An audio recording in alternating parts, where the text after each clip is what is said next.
দর্শক, বিএনপির ডাকে বাইতুল মোকাররমে গায়েবানা জানাজা অনুষ্ঠিত হচ্ছে এই মুহূর্তে।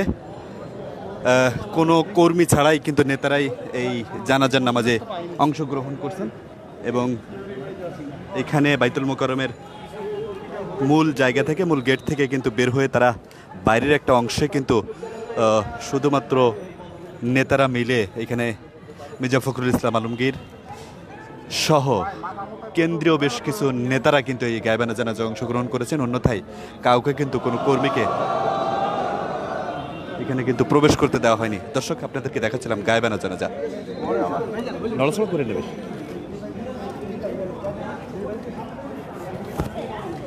ভাই ভাই ভাই কোথায় গেল সামনে এত নামাজ পড়তেছে। ভাই পিটি সাহেব না ভাই কোন হান্দায় নিব কোন তো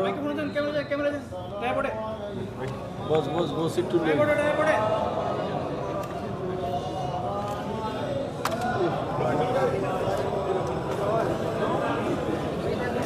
দর্শক, আপনাদেরকে দেখাচ্ছিলাম গায়েবানা জানাজা। অর্থাৎ কোনো কর্মী ছাড়াই কিন্তু গায়েবানা জানাজা অনুষ্ঠিত হলো। এখানে কাউকে কিন্তু প্রবেশ করতে দেওয়া হয়নি। আমরা এখানে দেখেছি যখন মির্জা ফখরুল ইসলাম আলমগীর সহ শহীদুদ্দিন চৌধুরী অ্যানি সহ অন্যান্যরা কিন্তু প্রবেশ করছিলেন। আমরা একটু কমেন্ট শুনি। দর্শক, কোনো কর্মী ছাড়াই কিন্তু এই বিএনপির গায়েবানা জানাজা এখানে অনুষ্ঠিত হলো। বিএনপি সহ সমমনা কয়েকটি দল কিন্তু এই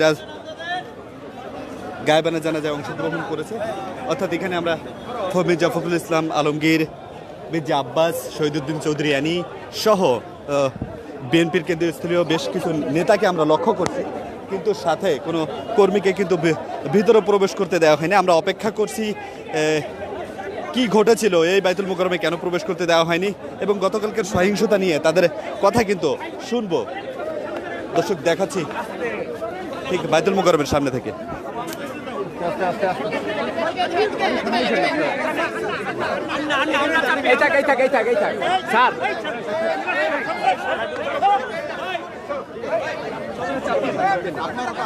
লাইভে আছে,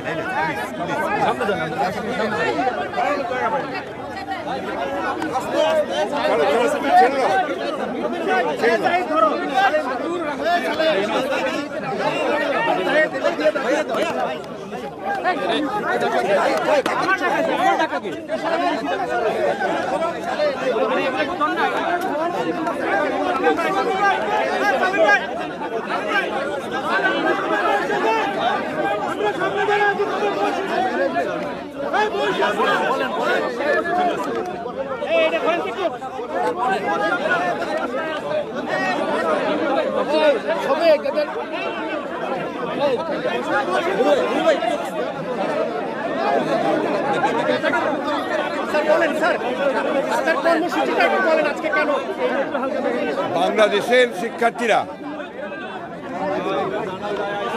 অত্যন্ত ন্যায্য